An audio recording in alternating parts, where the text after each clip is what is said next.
So I'm the CEO of Brucemore in Cedar Rapids, Iowa.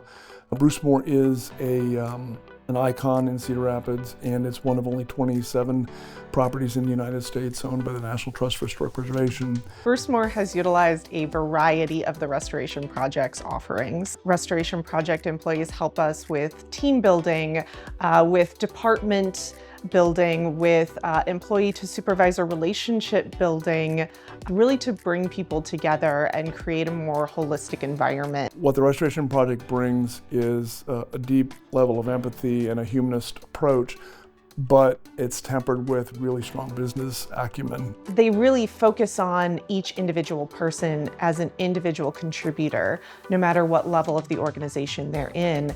And what that does is it builds trust from the leadership team to each individual employee, all the way down from management to individual. The Restoration Project are business leaders, and they are humanistic, and they are excellent listeners, and you'll find very early on that it's going to be a good fit. Call them. That's all you need to do. That very first conversation will be a game changer for your organization.